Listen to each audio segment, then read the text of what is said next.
Witch's Brew. 7 apples, 7 herbs, summer boils, some of the stir. This concoction blurs the line of what is cider, what is wine.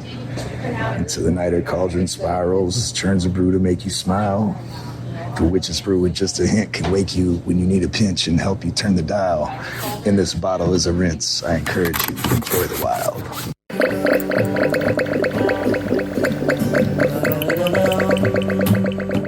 Hello, my name is Rhea Windcaller, and I am the producer and cider MC of this weekly podcast, where we speak with makers, cider enthusiasts, and folks within the cider trade from around the world. Hip, hip, hooray! Bringing us into this here episode 397 of Cider Chat, you heard from Sean Kelly, the founder and cider maker at Wildcraft Cider Works, based in Eugene, Oregon. Sean is our featured guest on this week's episode, and that little poem was just a spontaneous rendition that he let pour out as he was holding that bottle. We were in the back room, and Wildcraft is kind of a huge space, like imagine an old warehouse space. I can't remember exactly what it was. Super high ceilings, and you have like a back door where they have the production room, they do the pressing, and then there's a barrel room that also can be transported into like a film area. They have a big projector up on the ceiling, and they obviously project movies down to that hall. And then there's a high like loft area that looks down into that production area, and the front room is the tasting area, and outside there's a little deck where you could also sit outside. It's pretty cool. You're going to be hearing a little bit of train action in the background because they're not too far from the train tracks. Eugene itself is south of Portland, south of Salem, so right down the main highway there. And I would probably say like halfway down or so, from Washington State to the top of Oregon and the border of California to the south. Not too far from the coast, about an hour and a half or so, and just a cool area. I haven't been to Eugene since I attended the Oregon Country Fair. Look it up. If you know, you know. So it was really exciting for me to head back to Eugene, get my landing there on just the beginning of what became, as I call it, the ice apocalypse of 2024. Yes, a mega storm for anybody listening to this now. As this episode's going live, you may have been seeing in the national or international news people sliding away all over that region. I know it went a little further south than Eugene. I saw cars coming up the highway that were just encased in ice. It looked like something out of Mad Max. There was so much, that movie Mad Max, so much ice around the vehicles. And of course, me, Rhea, is just driving through it all like nobody's business, blah, blah, blah, blah, blah. Me and the talking poms just kind of cruising right along. And we made it. If you want to see those travels, hear a little bit about what I went through, check out the reels. We were posting in real time there on Instagram, and the handle there is at Cider Chat Ciderville, and you'll get to see exactly what I'm talking about. I did one live stream on Instagram as I was sitting outside the really blustery day. The ice was it was just in between and yet more ice later that evening when we lost power. And I was sitting outside the Oregon, aquarium. And that was just something. So it was nice to kind of share that. I have to really thank Sean Kelly, not only for being part of this interview, but the fact that that case of cider that he gifted me just really made a big difference in weight in the car. And I'll tell you, when you're traveling through that kind of slippery conditions, every little bit helps. I was looking for rocks to throw back in the trunk there. I was driving a rental car, front wheel drive. I'm used to driving studded snow tires and four-wheel drive, and I just want to say my little bit of New England experience came in handy. Whew, boy, what an experience. I mean, the whole experience was dynamite. Thank you, Oregon. You treated me right all the way from the beginning to the end. Absolutely lovely time. And There'll be more and more episodes, interviews coming out with a lot of makers. We recorded a lot of sessions at CiderCon 2024. That was myself and Sean Connolly, who you could check out on different social media channels as at Cider Experience.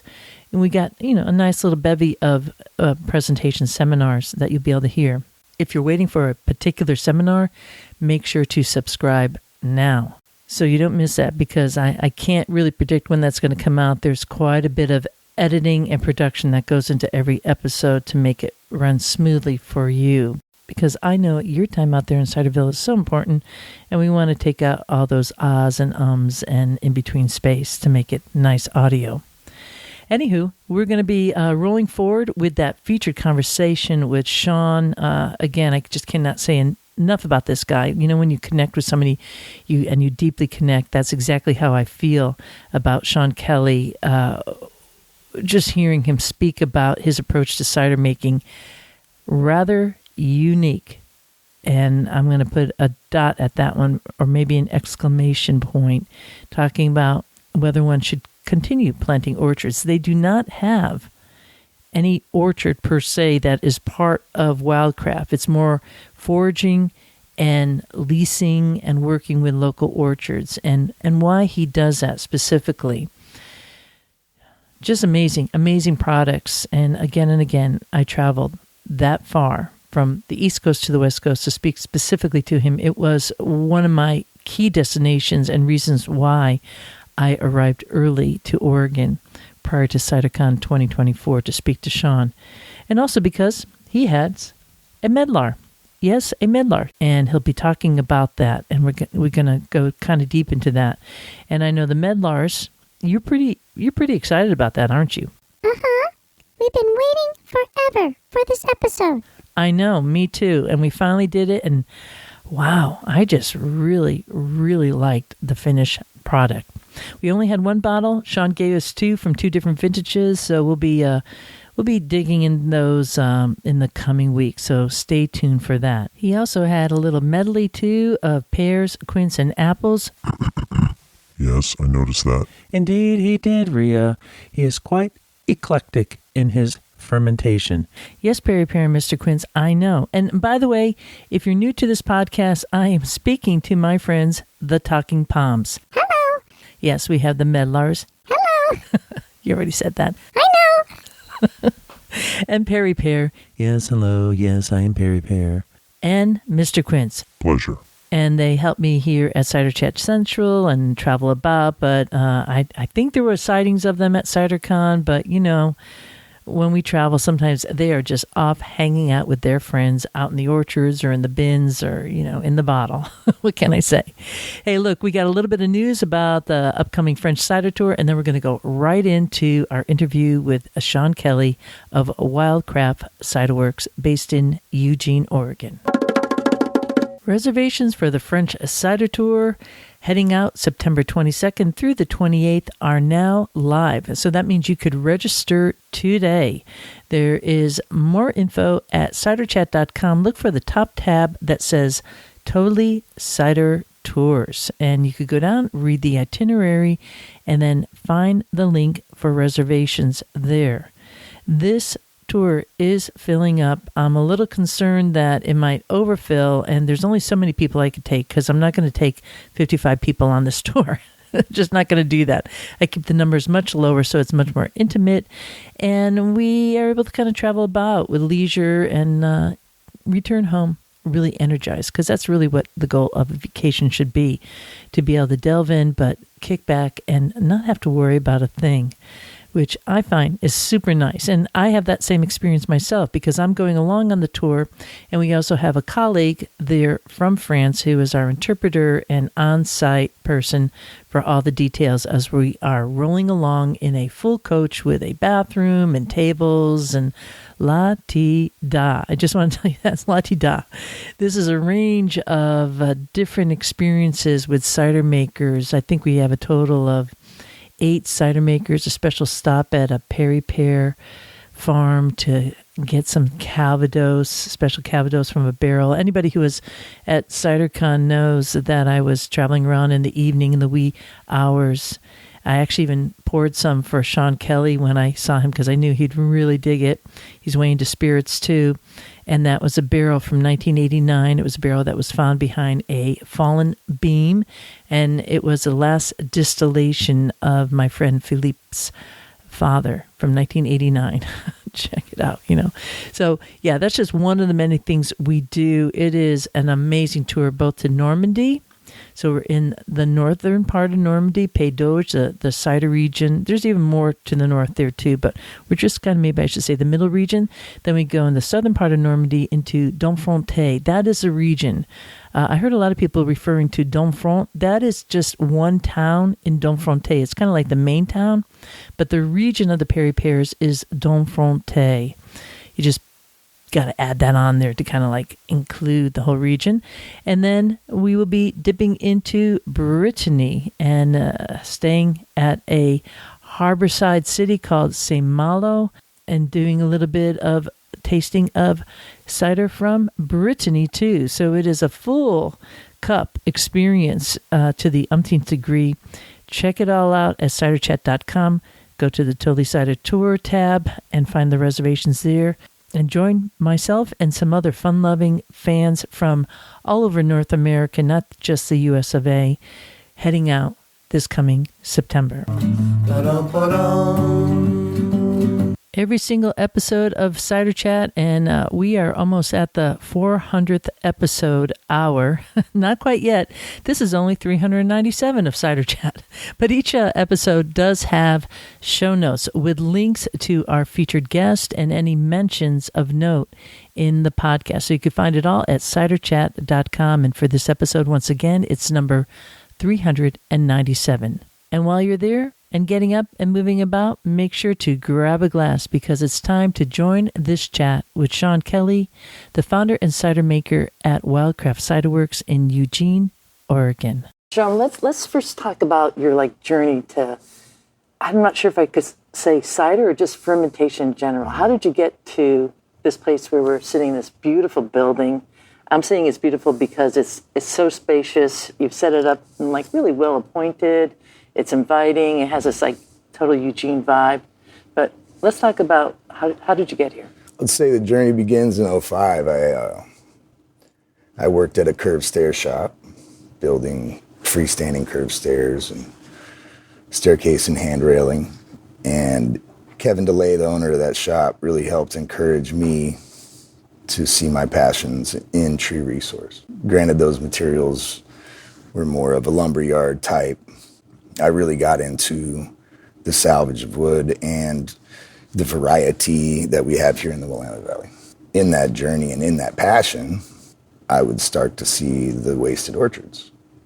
Apple wood, cherry wood, pear wood, that is all valuable for building. And seeing a wasted resource is one of those things that triggers me. It's always triggered my passion. In 2008, I worked towards developing a nonprofit called Tree Cycle that was facilitating public and private landowners when they're doing conservation projects or restoration projects on the land to funnel the resources back into proper usage within the community. Instead of it being looked at as waste, it's looked at as a resource. And one example of that, there was a broom maker here. Oregon at that time was processing some odd 3 million broom handles out of cherry wood. Broom material would ship from Arkansas, so they were farming the cherry and freighting these bulk loads of just cherry branches all the way over to Oregon. And here we are needing to remove the bird-seeded droppings within our oak savannas. And the presence of the old cherry orchards was obviously the epicenter of this. So it's just a constant battle. So it's a very renewable resource. Yeah. And so why wouldn't we look at that? I guess it was when I was 20 years old, my father was sick and we went to Brazil to see a healer. And I ended up staying for an extra couple months there. And a tribe had invited me to do ayahuasca ceremony. They were of the belief that that was part of my journey, was to learn and understand fermentation. And so they had brought me through the jungle there and had shown me how they had been traditionally processing. So the journey of fermentation started from botanicals, because after that experience, no matter where I was, it was as if this channel had opened and I was able to recognize nature as it wanted to evolve into preservation and human medicine. So that was the beginning of that evolved into various botanical wines and even beer and ciders. And, and your fermentation, but from foraged ingredients wild. Right. Or wild. And was that that initial like ferment, like what did you first initially ferment? I mean, we're kind of like doing it all the time with like a leftover jug in the fridge. Let's see here, yarrow wine. This was something that I'd started making, and I actually didn't drink much growing up. When I was a real young teenager, I was a little bit of a racket, and yeah, I was drinking just as kids and teenagers can get into their routines. But from 18 to 24, I really wasn't a drinker, and I did it more for the preservation and the medicinal value. But the yarrow flower that grows here abundantly and on the coast almost year round was the wine that I would make out of that in a sunchoke tuber. Sunchoke, is that like, what's another name for that? Jerusalem artichoke. Artichoke, yeah. And I would clean the tubers and juice them and then rack out the clear liquid and do a boil with the yarrow flowers, starting with 90 minutes, and I would just subsequently add the yarrow to build up this. I mean, essentially what that ended up becoming was, yarrow can be very antiseptic and antibacterial. So it really does, between the boiling and the yarrow, kill the yeast. And so I would always have to create a separate yeast by taking the yarrow flowers and gently sugaring them, and then warm water rise. Yeah, and love it. That's what fermented that wine. Wow, I love it. I love it. I could just see you like dusting off that little sugar on the flowers. And yarrow is also like good medicine for like when you work on computers too. It's beautiful medicine. Yeah, yeah. But can also be, it's not a legal thing to sell due to thujone. Thujone is a psychotropic. There's an acceptable level of thujone. Thujone is in a lot of plants, but it's the process. So in yarrow, so it's in yarrow. It's in yarrow. Okay, yeah. didn't know that. And most all sage. Some sage varieties a lot heavier than others. Wormwood, common and absinthe. Wild lettuce, wild rosemary. Yeah. And you work a little bit with wormwood too. I do a brandy-based absinthe. Yeah. Yeah. Okay. And was there like a changeover in using wormwood to be able to sell it commercially? Yeah. And so that's not a problem at this point for you to do that. No.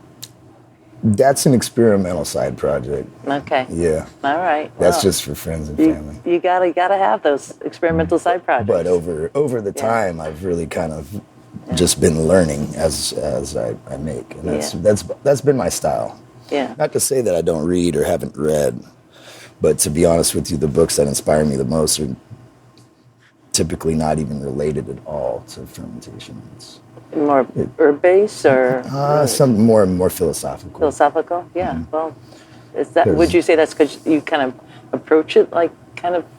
I don't want to say like art something, or would that be right, or is it more? I would say the foundational approach to all of what we do at Wildcraft is to be more observant of nature than it is to try to. I mean, it's really minimal human intervention altogether. It's more the observational and relationship. Yeah. What's your approach to yeast here at Wildcraft? Are you natural? All natural. Yeah, that's why the resource is so important. The forage resource is very important. Right. And probably at this point there's like a house yeast, right? Because you've been in this setting for a while, or what do you notice with that, and how much science do you put behind it, or are you just kind of free? I don't want to say free forming because obviously you have a good base there. Every season is going to present its own situation. So much of that is land related, and one of the most beautiful aspects of this style of cider production is you really get an insight into how land is being stewarded in terms of how humans' decisions on pest management or tree control affect surrounding areas, because it's not always localized. For example, there was this one orchard we'd harvest. A lot of I love the late fruit because we don't temp control, and so that the ambient temperature in the warehouse, typically in that early season fruit, August is so warm, just based on not only the varieties that tend to be ripe at that time of the year. So those yeasts are going to be a completely different beast than later on when ambient temperature is more 40 degrees or 45. Yeah, absolutely. So this particular orchard had a developer come in and tear up an entire field next to it. And the following year, that fermentation, it stalled. And it's the timing of when they did it. They raised all that ground, and I think it was in February. But that was a big source of pollinator habitat. It messes up the whole ecosystem with something like that. Everything. Yeah. This year, I had noticed there being, even though the fruit set was really fantastic, I noticed there being a much lower yeast count. So most of the ferments are actually just only 50% and slowly rolling, which I don't mind. It's okay, but that's the seasonal quality that we get. That's right. You're doing all the ferments in that production room that I came over there, and then what about the barrels? When did they go into barrels, or do you ever start in a barrel? As it slows down. As it slows down, yeah. I'll co-ferment in barrel. Okay. Yeah. Straight out the gate. Yeah. Most of the primaries go through IBC. I realize that it is a plastic, and it's a plastic container, but it's pretty short-lived. I do feel that the porosity is supportive just to general oxidation and oxygenation during its primary. Yeah, yeah. So I just keep the IBC lids slightly ajar and let it do their thing until it's time to rack. And like I said, it's really try to minimize our disturbance of the whole process. Yeah. So racking tends to happen when it slows. And we've got, what do we do? 600 to 650 different lots that are all private property or public property. Wow, yeah. But they're anywhere from, 100-gallon presses to 2,000-gallon presses. What kind of radius around Eugene are you? 35 miles. 35 miles. And primarily in one direction, or No, just a it's circular surrounding direction? area. Okay. You can tell although the coastal areas have sort of their own habitat, and I've been working with Yachats, a friend of mine out in Yachats, to start to get into the studies of the history there. And it is interesting. The French were here a long time ago, and there are some French varieties that we discovered here from late 1700s. Oh, nice. Also Great. Russian varieties too. Okay. Are we talking apples? We're talking apples. Okay. Make sure, yeah. Planted. Yeah, okay. And what about the other orchards that you're going for? Because you do forage, so I imagine some of those are unidentifiable, right? Lots of wild seed or certain areas of rootstock even. Okay. And yeah, not all identifiable. There was a big moment in the late 1800s where it was Gravenstein, pretty much Gravenstein. Yeah. Paula Red. It's two different varieties. The red Gravensteins came in later. But there was a gap in planting. It was like all of Oregon, all of a sudden, everyone just started planting pears. And I think it was just prohibition, kind of. Mm-hmm. I'm trying to think of the more abundant varieties, but you can't always tell. I've got this, I have this theory about that. I see articles come out that say, so-and-so found 100 lost varieties. Unless you have some sort of a real deep suspicion or something, I don't know how accurate our current genetic testing is in terms of parentage. There's so many factors. You have to have really strong suspicions to be able to. It's almost like you have to follow the flow of the human behavior and who would have planted it more so than allowing genetic testing to really be able to tell you. Yeah, I think they're coupling all that together there for sure. Mm-hmm. It's like a life map of the world, right? Yeah, it's one of the biggest fascinations for me as well, as it keeps me going, is uncovering history that isn't told. You're still probably finding little abandoned orchards around here all the time. All the time. And is that like people coming up and saying, hey, Sean, I know this place, or is this you kind of doing the wandering? And who's picking, too? Yeah, each year that changes. Okay. We're a community effort big time for this thing. Yeah. The Pisgah heirloom, this is Mount Pisgah, a site that is a public piece of land that people go and hike, and there's hiking trails, and it's along the river. But part of what I had been talking about with Tree Cycle was working these concepts with Friends of Beaufort Park, who is a nonprofit that have a native plant nursery there.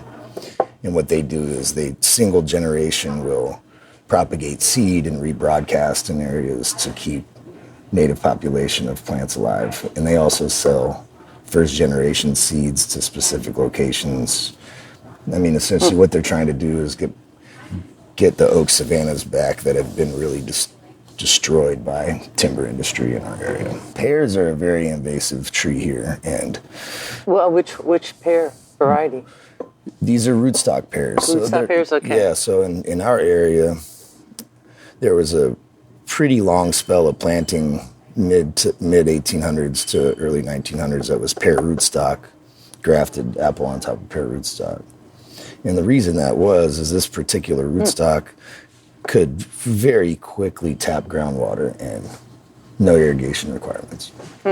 So early settlers, you could establish orchards. Is that a problem around here, water in that way?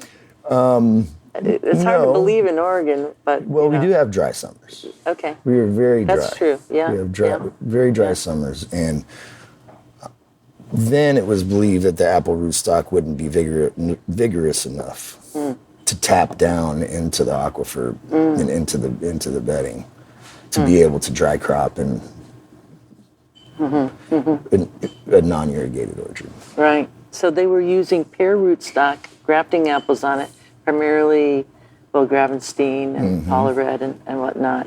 And that's a lot of the base. Is that a lot of the base for your ciders, that you use like a dominant apple variety? No. We're hundreds of varieties. Okay. All right. And so the blends are really based on profile, just flavor profile. And so we'll sort the boxes into different bins, or also it gets a little complicated. Sweating period, and, just even the quality of each picker and maturity and all of that. We do our best to train the best we can. But it's wild. Yeah, well, you're named very well, Wildcraft, so, it works. I've hired these, what I call the apple fairies, each year, because you don't want me just walking up to someone's door in rural Oregon and knocking on the door, hey, do you know about your apples? You mean you got to have a particular person doing that knock on the door? Oh, Sean, you seem pretty approachable for listeners out there in Ciderville. But it is rural Oregon. And, okay. We have a certain vibration sometimes in these areas. But Chana was on for 3 years. She did a great job at educating. She's from Wales. She ended up moving back to Wales. Oh, okay. But she and her husband would go and forage apples out in Wales. So he was like, when we connected, and she's just a total spirit. Perfect. She'd be everywhere, you know. Perfect. Yeah, that's what you need. So I think she was responsible for a good 70 to 80 relationships during her term. Andrea Mole, who was harvest coordinator 4 seasons, or the Apple Fairy. She works in orcharding, and also Agrarian Sharing Network is a rootstock and scion group that shares and does scion swaps. Nice, great. So so she had a background, and you know, so there's been the right people in certain moments to help build this sort of community awareness that tap into different places than I would, or naturally we word spread naturally as well. We do a community apple drive we established back in 2014, where we exchange. It's a barter system. So people bring in their fruit and we exchange them cider juice. And that, I mean, we did 5,000 gallons this year just on barter. Fantastic. But there was some really, really interesting orchards. And all of that is grassroots. People speak, they tell their neighbors. And it's a pretty cool program. Yeah. So we discover new orchards in that way just by observing the fruit that's coming in, the variety. How about in Eugene proper? Are there many like crabapple trees that you're picking from? And I know like in Jackson Hole, they found like there was one kind of landscape artist who would come in and, you know, planted a particular whole bunch of like crab apples. Do you find that kind of tree? There's a ton of urban trees. A ton. Okay. Yeah, I just, with the, it's nice to be a little off the street. Huh? It's nice to be a little off the street. Yeah. We see a lot of, yes, there's definitely urban plantings, but there's also a lot of wild seed that are just fence line. Oftentimes coming out of gullies. Train tracks is a really common place to see wild seeds. Throwing it out the window, yeah. And I don't know, those areas aren't necessarily the most optimal. Right, optimal organic conditions. Yeah, I know. Oh. So we have to be mindful of that as well. Sure. It's in my thinking, if we were to be able to harvest just 20% of our 35-mile radius through these various means and programs, then we are sustainable and viable. Cidery that can produce for our state and our coast. So you have this foraging. Are you working with orchards too directly? Because, you know, to just kind of keep up with your production and the demand, because you don't have an orchard necessarily that's associated. No, I mean, part of the belief is that utilize the resource that's not being utilized, but it's not to plant new ones. I don't know that continuing to orchard the valley is actually healthy for it. I'd like to see it go back to the original food. So it's a dynamic there. Natural preservation, ways to process food around you. These are all important educational points for all kinds of food. It's not just apple. Also the dynamic of wanting to restore the valley back to health. And that is a battle. Well, because the ageless battle, really. Ageless battle. Agricultural interests are tough. Yeah. And that's why I've found that Wildcraft sort of is off the beaten path of the industry in general. But there is value with other orchardists in the varieties that we find, because there is a pretty wide array. Friends and I have discussed creating more of a live and let live, or die if you die sort of wild seeded program where we start with seeded rootstock and then just graft all over the place everywhere. No spacing, just allowing what happens to happen. That's a long-term project, it too. Is. It could be fun, but then I worry about sort of what I've seen with the pears in the valley, they became the top invasive tree just since the 80s, and all of that epicenter was Goshen is a town just south of Eugene, and it was at one point going to sort of be the city of Eugene, but it was a big orcharded area, and that was all the trees down in that area are all pear rootstock. Well, they went to go to develop it, tore the trees out, all the rootstock suckered up, and it became an epicenter that spread 80 square miles of this extremely invasive seedling pear. There's so many sensitive wildflowers that just about decimated by its spread, Yeah. And the mechanical means of eradication aren't necessarily effective because the rootstock is so vigorous. I've always thought, why don't we cut them down and then graft apples back on, and that way something that is... It seemed like it worked before. I'm surprised. It was obviously functional. Right? Yeah. It's working with the climate here and the soil. Or harvest them before the animals spread them. Yeah. And now these pears are, what kind of pears? What They're are they? wild seeds. But are they varieties. fruiting? Like what? It's just always like not like a peri pear. It's very, very high tannin. As a matter of fact, the dessert pears, all right. Anybody that knows me knows I don't like pears at all. You don't like pears? I don't like pears. Pears at all. Okay. So you don't have any pears here? No, we got lots of pears. I make brandy. Okay. Yeah. Okay. But the perry that we produce, this is a bottle fermented, and it's off of the rootstock. Restoration perry, yeah. Mm-hmm. This is bottle fermented and hand disgorged. All right, so this is the restoration perry. So that's all foraged fruit. Some really nice little perry pears there. The size, little buggers, right? Tiny. Yep, and it's sparkling. Mm-hmm. And this is natural yeast, ambient yeast here. Well, and that's another thing to get into is that we do almost 2-week maceration of the pears after they're shredded. Wow. Yeah. And is that indoors or outdoors? It's indoors. It's indoors, okay. It's indoors. Yeah, 2 weeks. And we keep a cover on the macro. Yeah, and then we just turn it like a compost pile. Yeah, okay. Yeah. And that helps stimulate the fermentation. Nice. Because pears don't have viable, other than the skin, there's not an viable internal yeast source. With apples, they grow around their blossom, and most of the viable yeast that ferments our cider is all spring.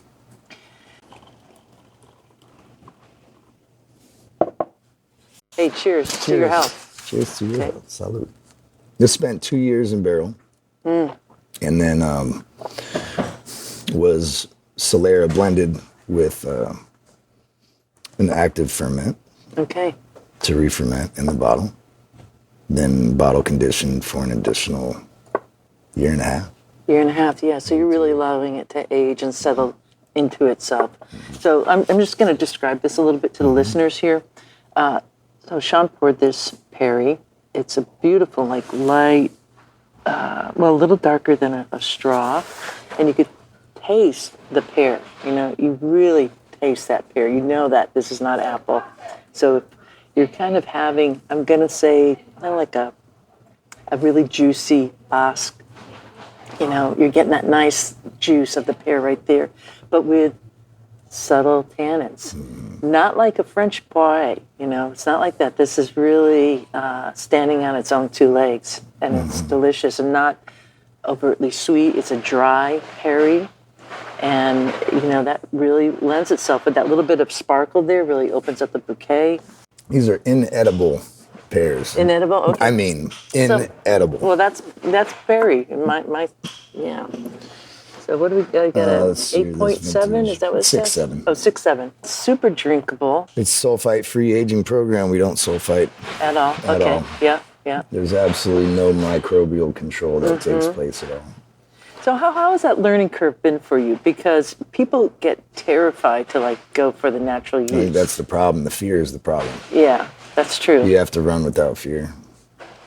Trust in nature, but just be careful not to be bringing in too much cultivated fruit, whether it's organic or conventional. Because what they're putting on that fruit is that apples produced for sale, eating quality pies or what have you, retail.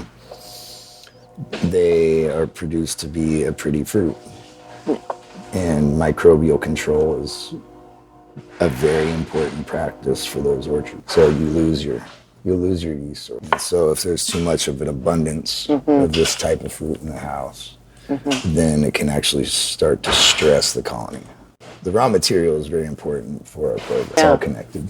If we do bring in orchardized fruit, there's some organic farmers around that towards the end of their season will take the apples and just... The wild yeast is pretty established at that point. I'm really getting the train in the background. You're probably used to it, but I'm hearing it go womp womp on my earphones right now, and listeners are probably thinking, "Wow, get out of that room!" It's the train tracks I drove out right by coming in here. Sorry to interrupt you, but I was like, "Whoa." We're okay, Ciderville. We're okay. We're just here at the table. There's not many quiet places in this building, unfortunately. Hey, it's a cool building, and that. So let's go back to that. The lack of sulfites, and the fact that you're doing a native yeast. All these are some that folks have a really keen interest to. A bit of fear, to go there. Is it just purely what you said, like being watchful for what comes in here? Because you have a tasting room. A lot of people come in here. The tasting room's right open to your barrel room. So, people are breathing, people, bringing whatever on their feet. Any lessons or any tips for people going into that? Or just jump in 2 feet and go for it? It's all about your raw materials. Okay, just go back to that. I love that. And once you commit to commercialized yeast, then chances are you'll never actually be wild. So it's one or the other. Well, obviously you made a good choice. Yeah, because this is rock solid. You have and no each VA year in it somehow or it just produces a similar quality. Yeah. But the aging is the only thing that changes. We sample barrels twice a year. Twice a year, okay. And they're just in this room here. There's no other barrel room tucked away anywhere. Are you doing any thing on the lees or botanage, like stirring it in?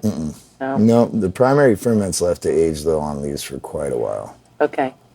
Barrel racking is maybe just getting going now. We're just starting to rack. All right, so that's... We start in August. August, okay. Yeah, August, all right. September.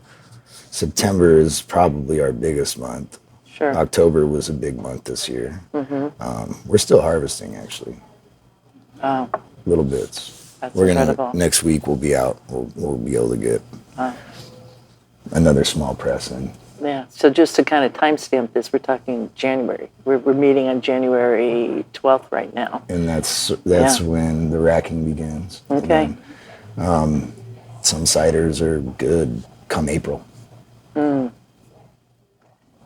then some won't meet that moment, and then we do another one come September. Another racking. So when you say or not racking, but another sampling. Another sampling. So when you say they're good come April, they're good to then sit? Begin to blend out and package. Okay, all right. So you do a little bit of sort of when the beginning starts. Yeah, sure. But I've got, for example, Meadowview. This is an orchard, but it's a wild habitat, and it's got a really cool history. It's where the medlars and the quince and the aronia berries and a lot of these really fun co-ferments come from. And this orchard was planted back in the 60s by Freeman Rowe. Freeman Rowe was a botany professor, but he was also the westernmost leading mycological influencer and educator. Mushrooms. Ah, okay. Fun guy. Yeah. So this orchard it's planted in such a fun way to observe and cultivate relationships between the trees and the subterranean fungi. Tell me, how's that work? What does that look like? Well, in all essence, nature has the way of providing all nutrients needed. Outside fertilizers are not necessary. Nature works. It's got its way. Yeah. So understanding how to orchard in a way that allows nature to form its network. And mycorrhiza and the rhizome and basically the subterranean fungus is hugely instrumental in creating the nervous system of the orchard, essentially, but also produces food. So Freeman, unfortunately, he passed 2 years ago at 101. Wow. Yeah, and we still have a relationship with his partner, Bob Perkerson. The orchard's on Perkerson Road. So his family was old settlers, but he grew up a gay man in Junction City. Freeman Rowe was actually very active. He was an activist, but one of the very first openly gay professors in the country, and he would go around and give speeches about equal rights, and really a unique person in this community. And they used to have these parties that were bigger than the country fair. Oh my goodness! You're talking about the Oregon Country Fair, which is mega. Wow. So pretty unique place, really. It's a community out there still. When I used to hear these legends of Freeman Rowe when I would help on farms here, and he'd come by and he was kind of a stern man back then. Oh, Freeman's coming. But it was interesting when I finally got a chance to hear years later, chance to interact, work with him, learn from him. And ultimately that orchard came in custody of Wildcraft and in support system. So the orchard in 2014 had been feral and had become a sort of a meth central trailer hideout. Wow. Because Bob, who still lived out there, he's just got a heart of gold. He can't turn anyone away. And his nephew had come from Washington and was a hard ass enough to kick them all out. Sorry. Is that okay? Oh. Was that a curse, a hard ass? This is an explicit podcast. Okay, cool. When I had met Dana Hansen, we agreed that any viable fruit that we could harvest off of the orchard would go into process here. And we would ensure that all funds and proceeds would go back into the rehabilitation. And so that started in 2015 and really has come into an Eden. Wow. It's a really, really beautiful place. It sounds beautiful. I mean, so there's medlars, and how many? There's not just a couple of medlar trees. I think there's 30 medlar trees. Wow. Wow. That's fantastic. He didn't just plant one or two. I think 50 to 60 quince of all these different rare varieties, but his botany background really came in handy there. It's a passion. Wow. Are you helping to manage the pruning of these guys? Yeah, each year. Okay. Yeah, this time of year, and we start talking about all that. Wow. But it's been very minimally tamed. Yeah. Sometimes things got to get cut back because you just can't even access anything. Yeah. My goodness. What kind of acreage are we talking about there? The whole plot of land is 40. A lot of it's just wild. There's a lot of good wild apple out there, too, that we harvest each year. My goodness. That produces the yeast culture for then fermenting the pawpaw. Pawpaw, too, there. Mm-hmm. Wow. So arona silverberries, like the autumn olive. Dang, that's like a candy maker's, playground for an It's apple. fun for co-ferments. Yeah, my goodness. And the medlars. So are the medlars being picked now? I mean, I don't know, like the Oregon type of zoning here. There's still medlar on the trees. Yeah, I'm sure.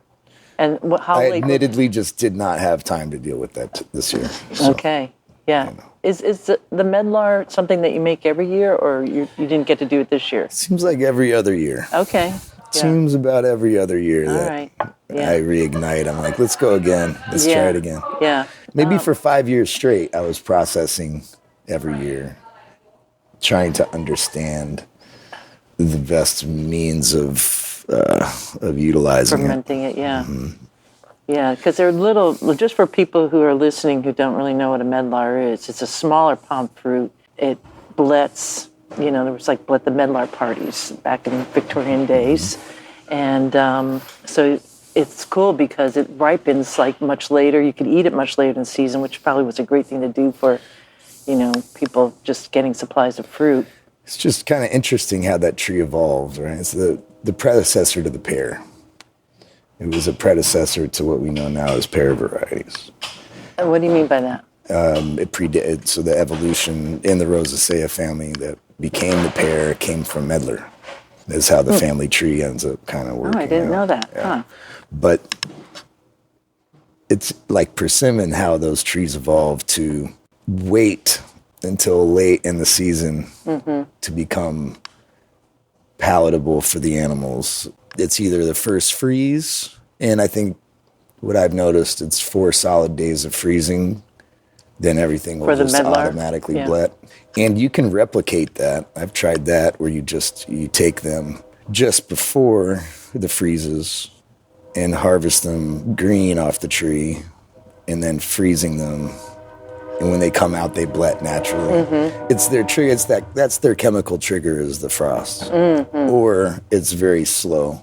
But because the seeds are not developed, by the time the fruit is actually ready, strangely, they've evolved this other characteristic, like persimmon. I mean, I think they kind of taste like applesauce. That's with spices. Yeah, with spices, cinnamon and stuff, and different varieties of medlars. Do you know if the different varieties of those medlars there by chance, or were there any notes? Yeah, that would be pretty great, especially with quince, because there's such a big. People are recognizing quince finally now, especially in the fermentation. I've recognized variation in the different medlars out there. There's out of the 30 trees, there's probably got to be 4 or 5 variations. Cool. Wonderful. Pretty cool. Yeah, it sure is. There was a cider maker. I had a chance to go out to Cider Salon in Bristol. In the UK, you're talking here. Yeah. And there was some talk about medlar, and there was a cider maker there. I was pouring medlar at the event, and the other cider makers coming, "You're using medlar? How do you do that?" And it became this bigger topic conversation out there. And there was another cider maker from, I believe, Virginia there. I'm blanking on his name. Wow, everything pre-2020 seems like. Chuck Shelton? Or David Timmerman? From Virginia? Not Virginia, no, Pennsylvania. Oh, Pennsylvania. Well, there's a lot of cider makers in Pennsylvania. Plowman. Plowman, yeah. Edwin. Yeah. Was it Edwin? Yeah. He's a cider maker at Plowman, yeah. For Plowman. Yes. So nice guy. He said he had pressed the medlar, just scratted it green and pressed it green. And he was getting 14 to 15 bricks and then just fermenting it like that. Well, that seems a lot easier to deal with because it hasn't gone into its bledding. But at the same time, it gets all gummed up, right, at that point. Ooh. So our style was actually letting it blet in the cider. Just popping it in full with skins and letting it blet in the cider together. So we would actually break the skin. Our press is a custom build, and the scratter has an adjustment to the pressure plate where you can really open it up to where there's a large gap between the teeth and the plate. So you can run things through by just barely just scratching the surface, of the skin. Because once they blet, because otherwise I believe they would just go to mud. It'd be hard to kind of get it through. It'd just like be squishing out everywhere. Yeah. So after and that fermentation would go on skin until it blended within the cider, then creating on the rack and cloth and the cheeses a very nice deep hay bed. Nice. Okay. Straw, rather. Yeah. Straw. You actually use straw. Straw. Wow. So for pears and for... I'm impressed. Yeah, for that's pretty good. plums, it's just so it doesn't just completely stick to that cloth. Yeah. It's a pressing aid. Yeah. Do you do anything with the It's easier straw? to compost that than scrape off the blankets and I can't possibly imagine. really clog those weaves. Yeah. So straw is actually a very useful material. Is it like a steam straw or anything like that? Or? I get it through a friend of mine who he raises pigs, and he has also a wheat field, and so I get straw from that wheat field, but it's a guarantee no spray, which is great. Yeah. Wonderful. clean. And you're working with the Medlar with some apple, right? It's a co-fermentation. It's a co-ferment. Okay, yeah. And so when you are scratching the surface, are they still? They're still green too. They're getting just right on the some verge. of them. Yeah, it'll be kind of half and half, I guess. Yeah. Yeah, I would think that you get a totally different profile from the green, really younger ones versus that little bit of brownish and before they blend. Because you pick them and they're still brown and put them on the table and, in a week, excuse me, they're, ready to eat. Mm-hmm. So I would think the brown is... And so what are the bricks? What kind of gravity are you getting for your... Well, that's hard to tell because the ciders that They're co-fermented. that I'm co-fermenting. Yeah, that's true. You can extract a tiny little bit of juice out of a medlar, Yeah. 15 bricks, 14, 15. Yeah. Mm-hmm. Yeah. But I tend to use sharps for the co-ferment, higher acid fruit. pH below Because you're getting 3.5. some good tannins out of the Medlar? Well, definitely, and just longer term storage. You're up at 4. I think the medlars will be like 4.2, 4.3. So just in Interesting. terms of longer term storage, Yeah, yeah. the tannins will bind a little harsher in a lower pH, but that's when the blend out happens. So the co-ferment is very primarily medlar. Once the medlar does its thing and we understood the results, then that fermentation will then blend to create the batch. I love that you're doing this because you're really educating people about this special little fruit here that's been so misunderstood and picked on. We should try some. And really I feel misrepresented because it is. I think it's a stunning fruit, especially when it's on the tree and it has a little crown. Well, we've got more than we know what to do with. What is? This was the second vintage, so this is actually from 2016. How long are you allowing that to age? Before it bottled, 2 years. Okay. We'll see. I haven't popped this vintage in a while. Very curious here. Wow. So all the medlars out there just waiting for this day Cheers. for a long time. Ooh, almost like a wine light coming off of the nose. I see Sean just kind of put his head to the side. You looked a little disappointed there. I just believe that it might be oxidizing a little bit, which It okay. smells a little bit like a Chardonnay off the nose. now medlar do contain sorbitol, so there's actually quite a bit of unfermentable sugar in a medlar. So even with time and aging, I'd say this is under 2 bricks, maybe brick and a half. And so you said this was 2019? 2016. 2016. Well, it's holding its own. I could see what you're, a little concerned about maybe, oxidizing, but the nose is really beautiful. It's really pleasant. Really, I mean, Honeycomb. honeycomb, and it reminds me of Chardonnay. That was the first thing, a little melon on there, and the honey, and the color itself is not, it's not brown. It's like it's a little hard to see here with the paper put there, but yeah, really very, very light amber, golden. I can see the sorbitol. You had a lot of that on the Perry too. More so on the Perry than on this. More you know? so. Yeah, more so on the Perry. For me, that's what I'm getting. I mean, so I'm saying less so on the Medlar, more so on the Perry, just to be clear. And it's lovely. It is lovely. It's really freaking lovely. Yeah. You got to be proud about that, Sean. I mean, I'm reflecting on notes from that year, if I have any in my head left. But I remember it being 2 split macro bins, so 900 pounds or so of Medlar. that's a lot of picking a Medlar. 900 pounds of Medlar to final batch size was 400 to 450, I believe, somewhere around there. Oh, that's impressive. So it's not much.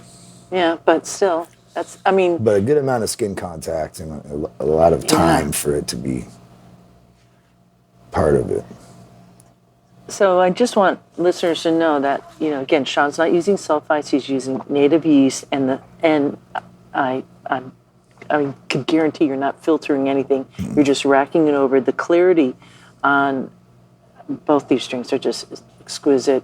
It's really delicate, especially this Medlar. It's super delicate. This is beautiful. It's really opening in the glass. I have this belief, at least from my observation here in this cellar, that attempts at microbial removal or inhibiting the activity of native yeast and bacteria is actually compromising the duration of aging that'll keep up.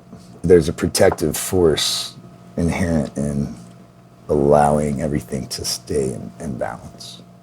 I agree 100%. And the fact that you're able to do this and do it so well, you're kind of proving your point over and over again. And there are, makers out there in the world who are doing exactly what you're doing and are, considered some of the best makers in the world because of that. So, cheers to really proving that native yeast is a great way to go. And, we are drinking local terroir here 100%. There's this is unique. If I was out at Plowman in Pennsylvania, it would taste totally different, Absolutely. This is the Willamette Valley. Yeah. Yeah. Aging brings out so much of the landscape, like I was talking about before, our flora and fauna. Mm-hmm. Really get a sense. There's a lot of pennyroyal in certain areas in the lower valley. Mm. Areas that we harvest where the pennyroyal's around, it's in there in the aging.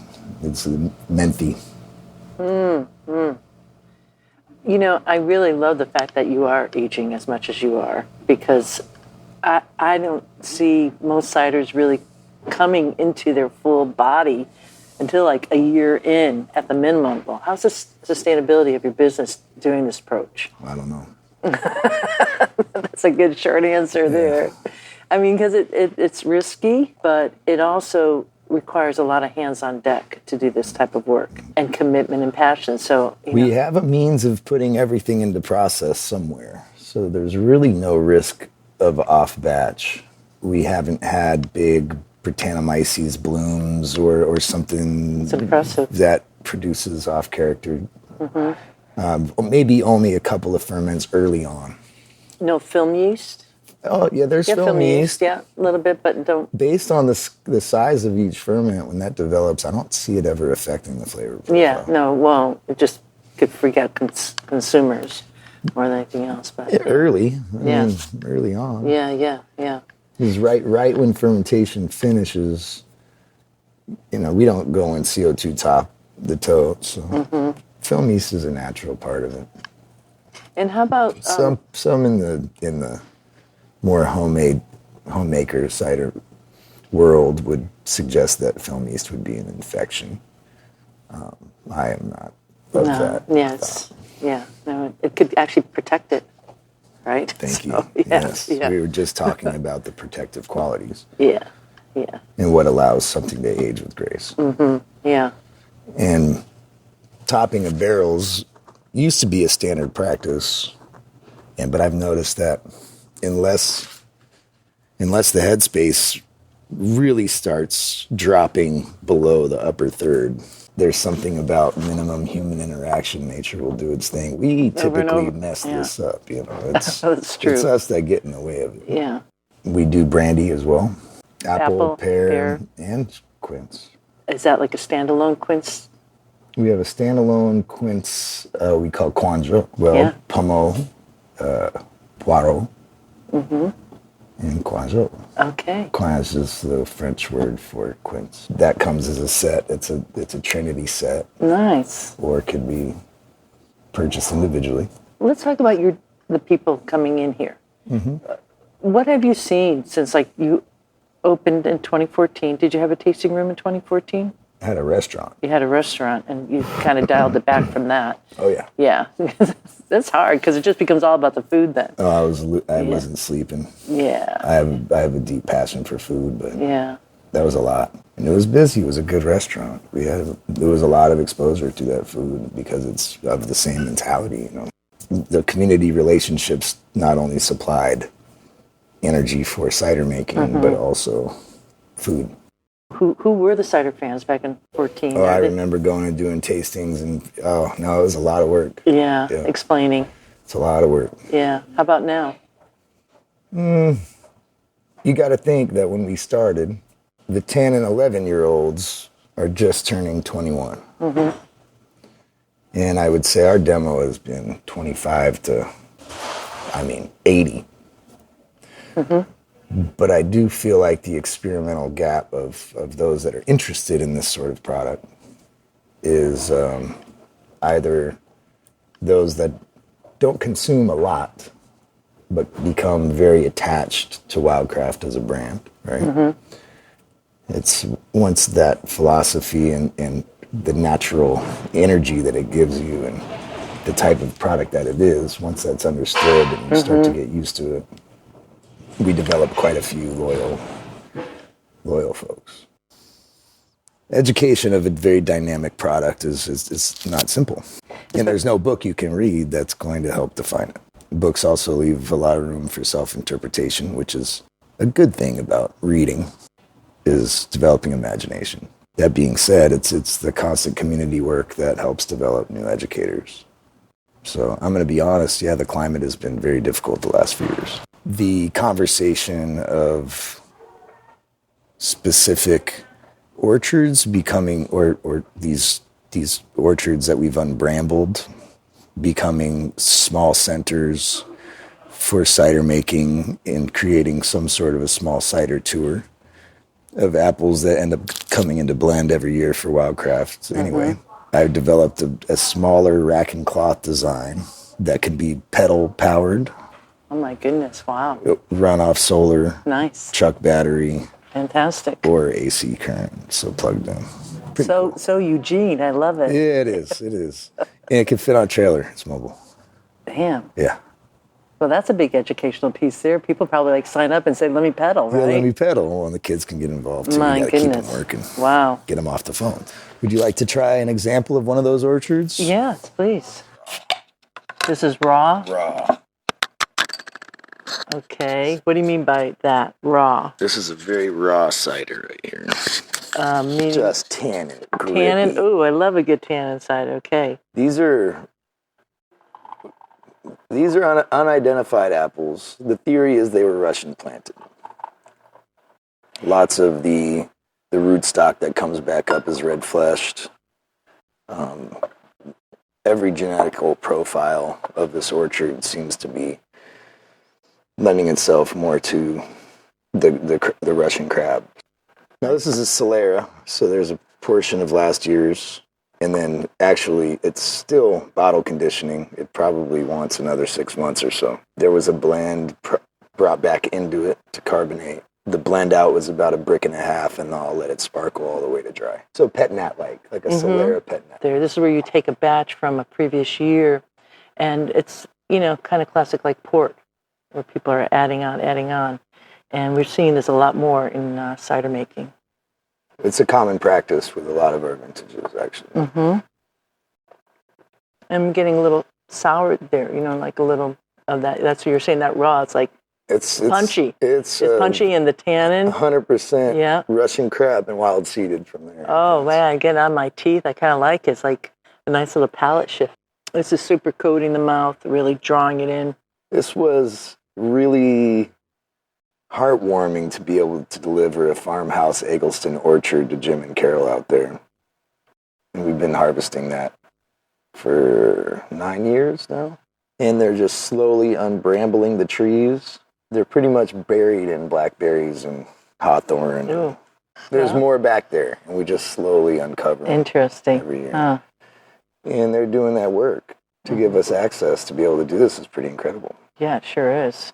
I just want to say, Sean, this has just been incredible. Meeting you, I just love your vibe. I love what you're doing. I could feel your knowledge base, like what you've been accruing and how your spirit of who you are like really transcends into your experience here and the products. It's totally right on, and you're making fantastic product. Let's talk about people coming here, because we want people to know that this is happening here in Eugene. To the tasting room. To the tasting room. So this is a community space. We offer a platform for education. We offer artists a place to activate their art within the community. We have a pretty extensive bottle list. We do bottle service. The draft list is 31. All Wildcraft. All Wildcraft. Sounds good. We offer spirits. Mm-hmm. We offer cocktails, bitters, non-alcoholic from the same fruit sources. That's cool. Kraut, hot sauce, membrillo. Sauerkraut. All right. Wow, membrillo from the quince? Yeah. Wow. We have just recently welcomed Fisherman's Market as a food service. You can also enjoy a menu that we produce from our fermented vegetables that we create. Mm-hmm. And the experience on any given night might adjust just a little bit based on the art and community interaction. Right on. Yeah. Well, it's definitely a very welcoming space. You can feel, just as upstairs. I want to be here and like watch out on that big screen out there that you have down in that barrel room and enjoy. And so last weekend of April, every year we host the Fiddlehead Festival. That is the community event of the year. We do 2 a year, but community event of the spring. That is there to honor our yeast sourcing, which takes place right around the time that apples are in bloom, and to educate on natural ferment. But it's often combined with botanical identification and botanical utilization. And that's always the same weekend? Yep, last Saturday of April. And what did you call it again? This year it goes to the 27th. The 27th, okay.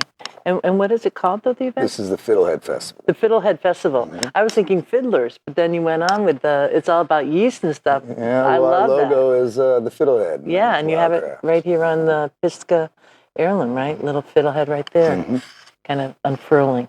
And then also on March 2nd, we have Mountain Rose Herbs Tap Takeover.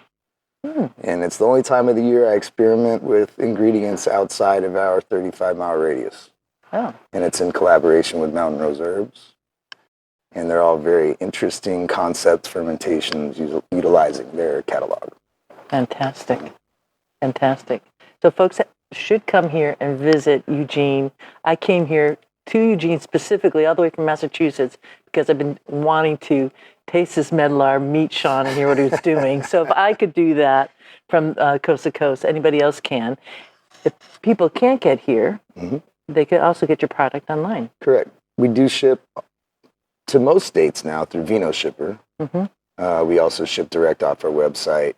We have a little bit more of an extensive product list for what you're buying on the online shop, but we're only to 17 states. Okay. But you can go to the website and find those out. Fantastic.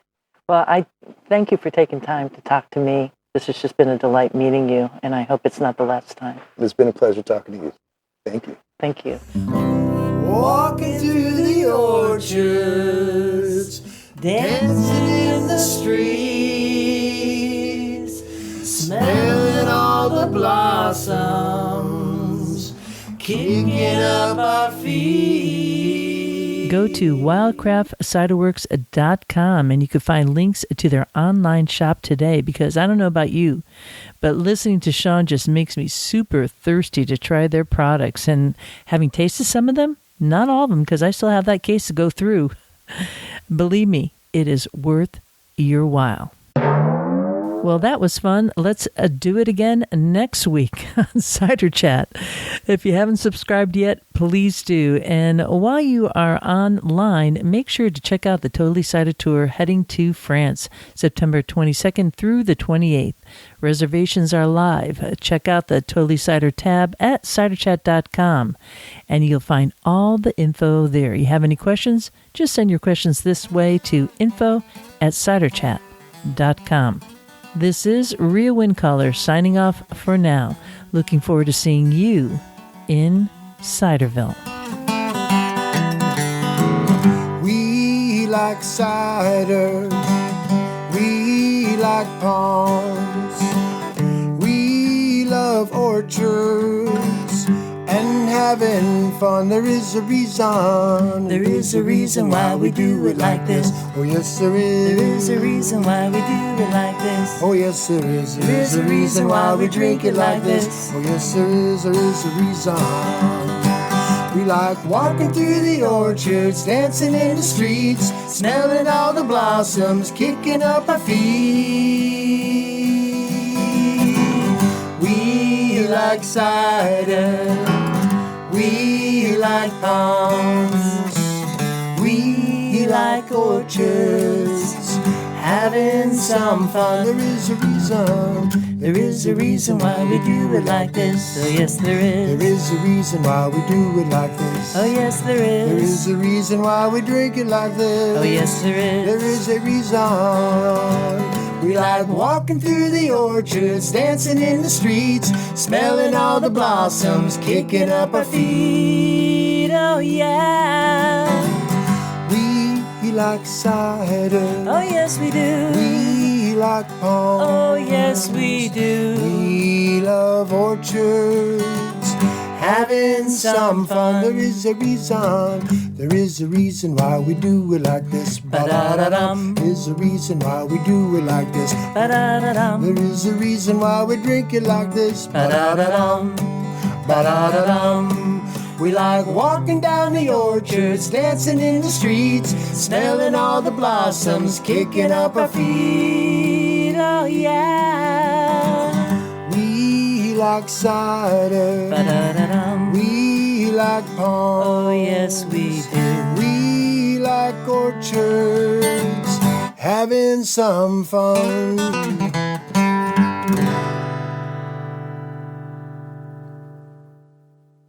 Yeehaw!